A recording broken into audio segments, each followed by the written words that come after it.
Operation સિંદૂર border પર અને ગૌરવપૂર્ણ જશ્ન જોવા મળ્યો છે। વડોદરામાં પાકિસ્તાન વિરુદ્ધ ઓપરેશન સિંદૂરમાં વડોદરાની દીકરીનું પરાક્રમ।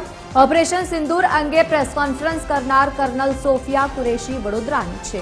વડોદરામાં જન્મેલા કર્નલ સોફિયા કુરેશી એમએસ યુનિવર્સિટીમાં વિદ્યાર્થીની છે। એમએસ યુનિવર્સિટીમાં કર્નલમાં સાથીઓ અને શિક્ષકોએ મીઠાઈ વહેંચી છે।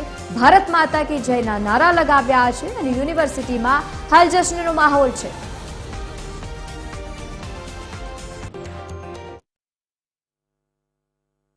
ભારતીય સેનાએ ઓપરેશન સિંદૂર બોર્ડર પર પાકિસ્તાન વિરુદ્ધ લોન્ચ કર્યું અને બીજી તરફ વડોદરામાં તેનો જશ્ન મનાવાઈ રહ્યો છે।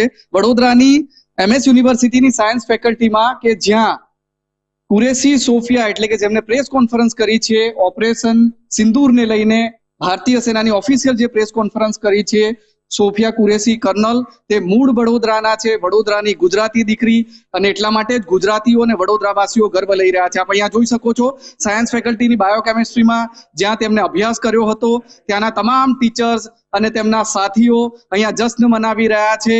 આપ જોઈ શકો છો ગર્વ લઈ રહ્યા છે તમામ જે લોકો છે, કારણ કે સોફિયા કુરેશી વડોદરાની દીકરી અને તેમને પાકિસ્તાનને આજે જડબાતોડ જવાબ આપ્યો છે। તમામ લોકો ખુશ છો, કેટલા ખુશ છે? સોફિયા કુરેશી આ જ ફેકલ્ટીમાં અહીંયા અભ્યાસ કર્યો હતો। એ જાણીને અમને ગૌરવ થાય છે કે અમારા ત્યાં ભણેલી સ્ટુડન્ટ આટલું બધું કરી ચૂકી છે અને એના દેશ પ્રત્યેની જે કર્યું બહુ જ ખુશી અનુભવીએ છીએ। આપની શું ફિલિંગ્સ છે, શું લાગણી છે? મને એ ગૌરવ અનુભવીએ છે કે અમે આ યુનિવર્સિટીમાં કામ કરીએ છીએ અને એ યુનિવર્સિટીની છોકરી આજે બહુ આગળ વધી ગઈ છે। કેટલું પ્રાઉડ થાય? આજે અમને પ્રેસ કોન્ફરન્સ પણ કરી, સારું એવું પ્રાઉડ થાય છે, અમને બહુ જ ગૌરવ અનુભવીએ છીએ કે આજે દેશ માટે લડી રહી છે। જો આ સાયન્સ ફેકલ્ટીના બધા પ્રોફેસર છે જેઓ જ્યાં આ ફેકલ્ટીમાં સોફિયા કુરેશી અભ્યાસ કર્યો, સોફિયા કુરેશી જેમની સાથે અભ્યાસ કર્યો છે તેવા દેવેશભાઈ પણ આપની સાથે। દેવેશભાઈ થોડા અનુભવો કહેજો આ બ્રેવ લેડી વિશે, જેમને આજે ન માત્ર મિત્ર તરીકે તમારું પણ, વડોદરાવાસી તરીકે અમારું પણ, ગુજરાતી તરીકે સૌનું ગૌરવ વધાર્યું છે। અમે જ્યારે જોડે ભણતા હતા ત્યારે અમને એવો ક્યારેય કલ્પના નથી કે એ આટલું મોટું કાર્ય કરી શકશે અને આટલી મોટી પોસ્ટ ઉપર આર્મીમાં જઈ શકશે।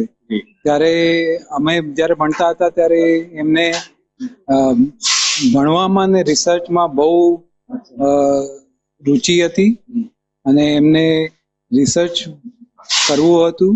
રિસર્ચ માટે 1 વર્ષ માટે બાયોકેમિસ્ટ્રીમાં જોડ્યા પણ હતા, ટીચિંગ પણ કર્યું હતું 1 વર્ષ માટે એમણે, અને પછી એમને આર્મીમાં તક મળી એટલે આર્મીમાં તક ઝડપીને એ પછી આગળ વધતા રહ્યા। પુષ્કળ જશ્નનો દિવસ છે, ચોક્કસ અમે બધા જ ગર્વની લાગણી અનુભવી રહ્યા છે। ત્યારે સોફિયા કુરેશીએ આ પરાક્રમ કરી બતાવ્યું અને દેશની સેનાને સફળ નેતૃત્વ પૂરું પાડ્યું એ જ્યારે અમને ખબર પડી ત્યારે અમે પુષ્કળ ગર્વ અનુભવ્યો અને છાતી ગજગજ ફૂલે છે ચોક્કસ।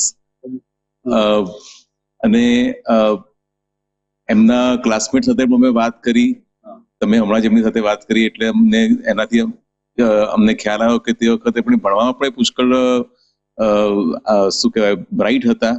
જો પુષ્કળ લાગણી અને ગર્વ અનુભવી રહ્યા છે વડોદરાવાસીઓ અને ખાસ કરીને તેમની ફેકલ્ટીના જેટલા પણ ટીચિંગ સ્ટાફ છે અને સાથીઓ છે તેમના। આ અહીંયા હું રજીસ્ટર બતાવીશ તે સમયનું, આ 1992-93 એટલે કે 92-93નું આ ફેકલ્ટીનું રજીસ્ટર છે, વડોદરાની એમએસ યુનિવર્સિટીની સાયન્સ ફેકલ્ટીનું સ્ટુડન્ટ રજીસ્ટર છે અને તેમાં આ લખ્યું છે અહીંયા કુરેશી સોફિયા તાજ મોહમ્મદ। તે વખતે તેઓ સુલતાનપુરામાં રહેતા હતા અને એક સ્ટુડન્ટ તરીકે જ્યારે વડોદરામાં તેમને એમએસ યુનિવર્સિટીમાં અભ્યાસ કર્યો, જન્મ પણ વડોદરામાં જ થયો, ગુજરાતી જ છે, વડોદરાના જ છે અને એટલા માટે જ જ્યારે આવું રજીસ્ટરમાં નામ તેમનું લખાયેલું હોય ને આજે તેઓ બોર્ડર પર આ રીતનું પરાક્રમ દાખવે અને દેશની જનતાને આ ઓપરેશન સિંદૂર વિશે જ્યારે સંબોધિત કરે ત્યારે વડોદરાવાસીની છાતી ગદગદ ફૂલી રહી છે અને વડોદરા અને એની ફેકલ્ટી જ્યાં સાયન્સ ફેકલ્ટીમાં તેમને અભ્યાસ કર્યો ત્યાં જશ્નનો માહોલ સ્વાભાવિકપણે જોવા મળી રહ્યો છે।